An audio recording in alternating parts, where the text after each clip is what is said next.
प्रिय बिहार वासियों, 78वें स्वतंत्रता दिवस के पावन अवसर पर मैं समस्त बिहार वासियों को हार्दिक बधाई देता हूं।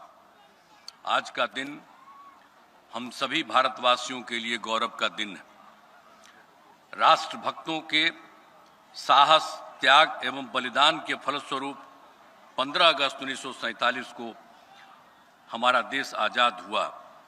आज के दिन हम उन स्वतंत्र सेनानियों को श्रद्धा सुमन अर्पित करते हैं जिन्होंने आज़ादी की लड़ाई में अपने प्राणों की आहुति दी। उनके उच्च आदर्श आज भी हम सबों के लिए प्रेरणा के स्रोत हैं। मैं उन वीर जवानों को भी नमन करता हूं जो बहादुरी से देश की सरहदों की सुरक्षा कर रहे हैं। उनके बलिदान को कभी भुलाया नहीं जा सकता।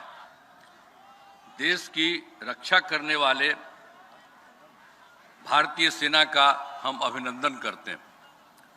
इतिहास इस बात का गवाह है कि बिहार ने स्वतंत्रता आंदोलन में अग्रणी भूमिका निभाई। बिहार के लोगों ने हमेशा राष्ट्र निर्माण में बढ़-चढ़कर हिस्सा लिया और देश के लोकतंत्र को मजबूती प्रदान की है। वर्ष 2005 में जब से हम लोगों को काम करने का मौका मिला है, तब से राज्य में कानून का राज है। राज्य में कानून का राज बनाए रखना सरकार की सर्वोच्च प्राथमिकता है। सरकार द्वारा अपराध नियंत्रण एवं विधि व्यवस्था संधारण के लिए सभी आयामों पर योजनाबद्ध तरीके से काम किया जा रहा है। वर्ष 2005 में जब हमारी सरकार बनी तो पता चला कि बिहार में पुलिस बल की संख्या मात्र 42,481 है, जो जरूरत के हिसाब से बहुत कम थी। इसलिए उसी समय पुलिस की संख्या को बढ़ाने का निर्णय लिया गया। इसके लिए नए पदों का सृजन किया गया और पुलिस में बहाली की गई।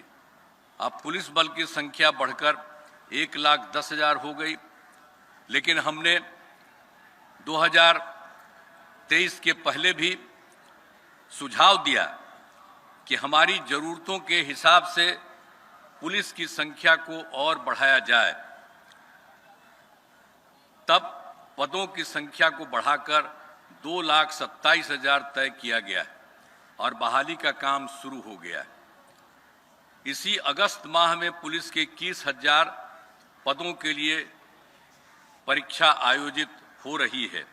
उम्मीद है कि इस साल और अगले साल के प्रारंभ में भी पुलिस के सभी पदों का बहाली पूरी कर ली जाएगी। पुलिस के लिए वाहन एवं अन्य आवश्यक संसाधन उपलब्ध कराए गए हैं ताकि विधि व्यवस्था संधारण तथा अनुसंधान में किसी प्रकार की दिक्कत न हो। आप लोग देख ही रहे हैं कि वर्ष 2005 में हम लोगों ने कितना काम किया है। शुरू से ही शिक्षा एवं स्वास्थ्य के क्षेत्र में विशेष ध्यान दिया है। पहले बहुत कम स्कूल थे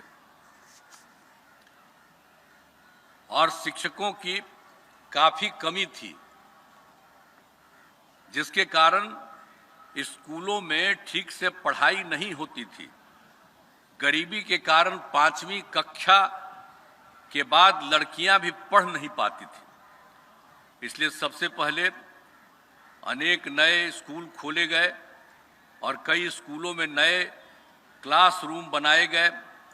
वर्ष 2006-07 में लड़के लड़कियों के लिए पोशाक योजना शुरू की गई।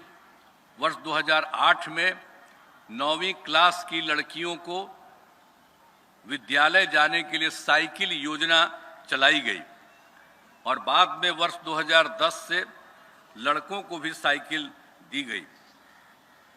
बालिका शिक्षा को बढ़ावा